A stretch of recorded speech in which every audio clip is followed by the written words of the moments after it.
नमस्कार दोस्तों, कहानी के इस सफ़र में आप सभी का स्वागत है। दोस्तों, हमारे मन में अच्छे और बुरे दोनों भाव होते हैं। हम उन्हें कैसे संतुलित करते हैं, यह हमारे ऊपर निर्भर करता है। हमें नकारात्मकता को अपने ऊपर हावी नहीं होने देना चाहिए। आपने भी अपने आसपास कुछ लोगों में आक्रामकता के व्यवहार को देखा होगा। खास तौर से किशोर बच्चों में तो यह व्यवहार सामान्य है। इस उम्र में यह स्वाभाविक भी है, लेकिन यह स्थायी रूप से किसी व्यक्ति में नहीं होना चाहिए। बच्चों को अपने भावों को संतुलित करना सिखाना चाहिए। सबसे बड़ी समस्या यह है कि इसका समाधान कैसे निकालें। तो आइए सुनते हैं इसी विषय पर कहानी आक्रामक चंदू। आज फिर चंदू की शिकायत पड़ोस के काका लाए कि चंदू ने उनके बेटे को बहुत मारा है और बहुत बुरा भला कहा है। यह सुनकर चंदू की माँ शर्मिंदा होने लगी और उन्होंने पड़ोस के काका से माफ़ी मांगी और चंदू की तरफ से भी माफ़ी मांगी। पड़ोस के काका चंदू की माँ को धमकी देकर गए कि आगे चंदू ने ऐसा किया तो इसकी शिकायत पुलिस में करेंगे।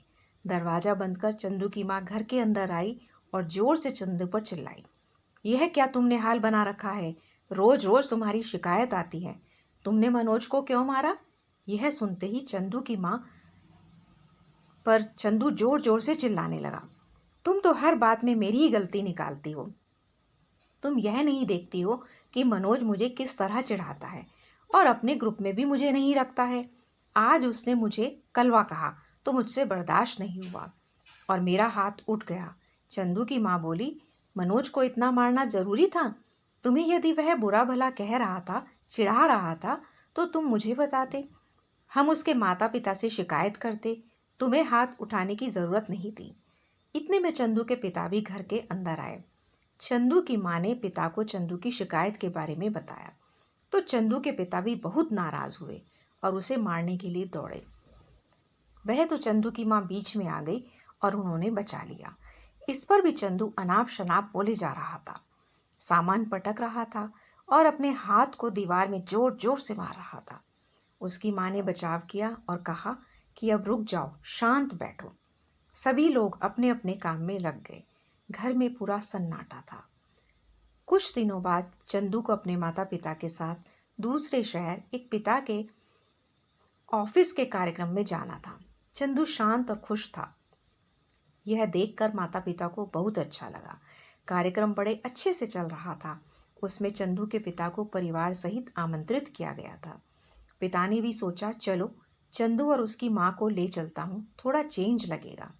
सब कुछ ठीक चल ही रहा था कि बाहर से आवाजें आने लगी। सभी का ध्यान टूटा। धीरे से चंदू की माँ बाहर गई तो देखा चंदू एक बच्चे से बुरी तरह झगड़ रहा था। उस पर गुस्सा हो रहा था और उसे गालियां भी दे रहा था। चंदू की माँ बीच में गई और उसे रोका। किसी तरह से बात आई गई हो गई। इतने में उस कार्यक्रम में आई महिला ने यह सब देखा और वह चंदू की माँ के पास आकर बैठी। दोनों का आपस में परिचय हुआ और वह बातें करने लगी। बातों बातों में ही उसने पूछा, चंदू ऐसा कैसे करता है? पहले तो चंदू की माँ टाल गई, लेकिन फिर चंदू की माँ ने उन्हें बताया कि मैं बहुत परेशान हो चुकी हूँ। चंदू का ऐसा व्यवहार लगातार बढ़ता जा रहा है। उसकी आक्रामकता धीरे धीरे बढ़ रही है। कभी मार पिटाई करता है तो कभी गाली देता है और इसके इस व्यवहार से सब जगह से इसकी शिकायतें आती हैं। मालती ने कहा, आपने इसके लिए कुछ नहीं किया? आपने चंदू को समझाया? कभी उसके साथ बैठकर बातें की? चंदू की माँ बोली, समझा तो चुकी हूँ, पर वह कुछ समझना ही नहीं चाहता और लगातार ऐसे ही करता है। मैं तो थक गई हूँ, क्या करूँ? आप ही कुछ बताइए कि क्या कर सकते हैं। मालती बोली, देखिए, हम सबके जीवन में परेशानियां तो रहती हैं और यह मत सोचिए आजकल बच्चे परेशानियों से दूर हैं। उनकी अपनी अलग परेशानियां हैं। बड़े होते बच्चों को अधिक ध्यान देने की ज़रूरत है। वैसे तो किशोरावस्था में गुस्सा, आवेश, आक्रोश, आक्रामकता बहुत सामान्य सी चीज़ है, लेकिन यदि ज़रूरत से ज़्यादा है तो यह एक नकारात्मक भाव है और इससे बच्चे और समाज के लिए खतरा पैदा हो सकता है। मैं भी स्कूल में इस तरह के बच्चों को देखती हूँ और मेरा काम भी उनको समझाना है, उनकी मदद करना है। आप यदि कहें तो मैं उससे बात कर सकती हूँ। चंदू की माँ बोली, हाँ हाँ क्यों नहीं। मालती ने कहा, पर उसे ऐसा नहीं लगना चाहिए कि आपने उसके बारे में मुझे कुछ बताया है। कार्यक्रम खत्म हो चुका था और सब जाने की तैयारी में थे। इतने में मालती आई और चंदू के पिता और चंदू से मिली। मालती ने उन सबको शाम को खाने पर अपने घर बुलाया। पहले तो चंदू के पिता मना करते रहे, लेकिन फिर तैयार हो गए। शाम को सब मालती के घर पहुंचे। मालती के घर पर चंदू के बराबर एक लड़के ने उनका स्वागत किया। यह मालती का बेटा था। मालती ने दोनों का परिचय कराया और खेलने के लिए कहा। चंदू और मालती का बेटा खूब देर तक आपस में बातें करते रहे और खेलते रहे, अपना सामान दिखाते रहे। मालती के पति और चंदू के माता पिता बातें कर रहे थे। इतने में दोनों बच्चों के कमरे में मालती गई और चंदू से बात करने लगी। बेटा, तुम तो बड़े स्मार्ट बच्चे लगते हो, तुम्हारी कौन कौन सी रुचियां हैं? तो चंदू ने कहा, मेरी खेल में बहुत रुचि है, पर मेरे शहर में और मेरे घर के आसपास कहीं भी खेलने की कोई व्यवस्था नहीं है। मालती ने धीरे से उसके सिर पर हाथ फेरते हुए कहा, देखो, हमें अपनी रुचियों को आगे बढ़ाना चाहिए। तुम्हारी इतनी अच्छी रुचि है तो तुम इतना गुस्सा क्यों करते हो? उस दिन कार्यक्रम में मैंने देखा तुम किसी से बहुत बुरी तरह झगड़ रहे थे। यह सुनते ही चंदू का चेहरा तन गया। मालती ने कहा, इस उम्र में मेरे बेटे को भी बहुत गुस्सा आता था। देखो, मैं तुम्हें वह बात याद नहीं दिला रही हूँ, लेकिन ऐसा तुम यदि बार बार करोगे तो तुम्हारी छवि खराब होगी। हम अपने काम से ही अच्छे और बुरे बनते हैं।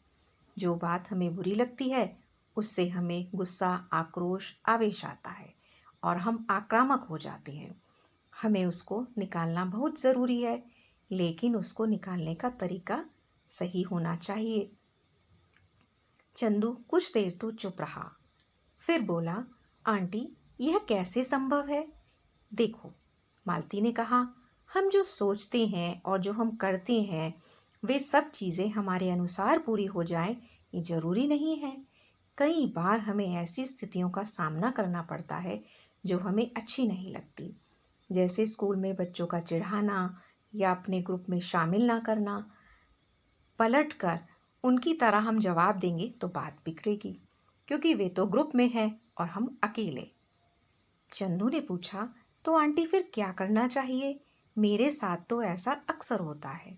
मालती ने पूछा, पहले तुम यह बताओ कि तुम आवेश में कब आते हो और आक्रामक कब हो जाते हो? चंदू बोला, वे बच्चे और सब लोग मुझे नीचा दिखाते हैं। मैं दिखने में उतना सुंदर भी नहीं हूँ और ना ही पढ़ने में भी अच्छा हूँ, सामान्य हूँ। जो बच्चे सुंदर होते हैं, पढ़ने में अच्छे होते हैं, उन्हें सब लोग अपने साथ रखते हैं, उनका सम्मान करते हैं। किसने कहा तुम सुंदर नहीं हो? तुम तो बहुत सुंदर हो और स्मार्ट भी हो। चंदू हंस दिया, आपने ही पहली बार मुझे सुंदर कहा है। मैं जानता हूँ मैं सुंदर नहीं हूँ। मालती ने कहा, नहीं, तुम बहुत सुंदर और स्मार्ट हो। कभी कभी दिन में 1-2 बार तुम अकेले में अपने आप को अच्छे से देखो और अपने बारे में सोचो कि तुमने दिन में क्या क्या काम किए हैं। तुम खुद समझ जाओगे कौन से काम ठीक थे और कौन से नहीं, और इसको तुम एक अभ्यास बना लो और अपने काम को पहचानना सीखो। सुंदरता केवल रंग, रूप, कद काठी से नहीं होती, हमारे गुणों से होती है। यदि तुम पढ़ने में, खेलने में या किसी और काम में अच्छा व्यवहार करोगे तो तुम सबसे सुंदर होंगे। देखना, यही दोस्त तुम्हारे जो तुम्हें चिढ़ाते हैं वो तुम्हें अपने ग्रुप में रखने के लिए लालायित होंगे, और जो तुम्हारी शिकायत लेकर आते हैं वे सब भी तुम्हारी तारीफ करेंगे। चंदू ने पूछा, आंटी, क्या यह संभव है? मालती ने कहा, बिल्कुल। तो ठीक है, मैं पूरी कोशिश करूंगा। चंदू ने कहा, क्या मैं बीच बीच में आपसे मिल सकता हूँ? मालती ने कहा, क्यों नहीं, तुम जब चाहे यहाँ आ सकते हो, मुझसे फ़ोन पर बातें कर सकते हो, और मुझे पूरी उम्मीद है कि अगली बार मुझे तुम्हारे पड़ोस के लोग, तुम्हारे रिश्तेदार तुम्हारे दोस्त तुम्हारी तारीफ करते हुए मिलेंगे। सच आंटी, चंदू ने कहा और दोनों बाहर आ गए। चंदू आज बड़ा खुश था। चंदू की माँ उसे देखकर खुश हुई। मालती ने कहा, आप थोड़ी देर अंदर आएंगे, आपसे भी मुझे बातें करनी है। चंदू की माँ ने कहा जी, और अंदर आकर मालती ने चंदू की माँ से बात करनी शुरू की। देखिए, चंदू के इस व्यवहार के लिए वह अकेला जिम्मेदार नहीं है, हमें उसे समझना होगा और अभी से उसके इस व्यवहार को बदलने की कोशिश करनी होगी, और उसमें आप दोनों का सहयोग सबसे ज़्यादा ज़रूरी है। आप याद कीजिए, कई बार हम बड़े बच्चों को कई बार अनजाने में अपशब्द कह देते हैं तो उनके मन को बहुत ठेस पहुंचती है। क्योंकि बच्चे छोटे होते हैं तो वह अपनी इस बात को सबके सामने रख नहीं पाते, या यूं कहें कि इसका विरोध नहीं कर पाते। पर इस तरह से बहुत सारी घटनाएं बच्चों के मन में स्थायी रूप से अपना घर बना लेती हैं। और जब बच्चा थोड़ा बड़ा होने लगता है, किशोरावस्था में आता है, क्योंकि वह एक बड़ा व्यक्तित्व बन रहा है, तो उसे घर में अपना स्थान चाहिए। बेशक उसके लिए उसे अच्छा व्यवहार करना होगा, लेकिन आसपास का वातावरण उसे यह सब करने नहीं देता और उसके अंदर का उबाल उसे नकारात्मक विचार आने लगते हैं। ये विचार गुस्से के साथ आक्रामकता में बदल जाते हैं। आप कोशिश कीजिए, आप लगातार उससे बातें कीजिए और उसको किसी भी नकारात्मक व्यवहार को बहुत ही प्यार से समझाइए। उसके मन में क्या है यह जानने की पूरी कोशिश कीजिए। और हाँ, आप दोनों चंदू के साथ जितना अधिक समय बिताएंगे उतना अच्छा होगा। और एक बात और, इस उम्र में हम सब के अंदर हार्मोन्स के कारण बदलाव आते हैं, जिससे हमें उत्तेजना, आवेश, क्रोध आता है और फिर वह आक्रामकता में बदलता है। ये भाव तो आएंगे, अब हमें इन भावों को एक सकारात्मक भाव में बदलना है। चंदू को किसी न किसी रचनात्मक कार्य में जरूर लगाएं। बातों बातों में मुझे पता चला है उसे खेलने का बहुत शौक है, तो आप कोशिश कीजिए जो भी खेल वह खेलना चाहता है या जो व्यवस्था आपके शहर में, घर के आसपास और स्कूल में है, उसमें उसे शामिल करिए। उसे क्रिकेट, फुटबॉल, दौड़ना जो भी आप करा सकते हैं तो कराइए। इससे उसकी एनर्जी, उसके अंदर का आवेश निकलेगा और वह संतुलित होगा और उसका ध्यान भी सकारात्मक चीज़ों में लगेगा। इस तरह आप भी जान जाएंगी कि उसके साथ और हम किस तरह की गतिविधियों में उसको शामिल कर सकते हैं। चंदू की माँ बहुत आश्वस्त लग रही थी। उन्होंने मालती को धन्यवाद दिया और कहा, कभी मुझे ज़रूरत पड़े तो मैं आपसे बातें कर सकती हूँ। आप कभी भी मुझसे बात कर सकती हैं और यहाँ भी आ सकती हैं। मैं किसी की मदद कर सकूँ यह मेरा सौभाग्य होगा, मालती ने कहा। चंदू की माँ ने धन्यवाद कहा और चंदू का परिवार अपने घर के लिए निकल पड़े। कुछ दिनों के बाद मालती के पास चंदू की माँ का फ़ोन आया और उन्होंने बताया कि चंदू जिला स्तरीय दौड़ में प्रथम आया है। मालती ने उन्हें बधाई दी और पूछा, अब कैसा है? मैं तो हैरान हूँ कि उसने यह बदलाव कैसे आया। आप यदि नहीं मिलती तो यह संभव नहीं होता, चंदू की माँ ने कहा।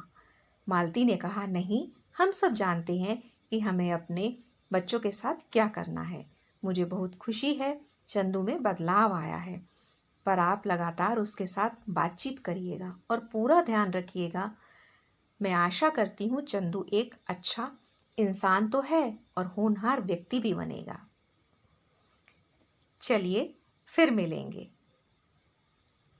कैसी लगी आपको कहानी? आशा है ये कहानी आपको पसंद आई होगी।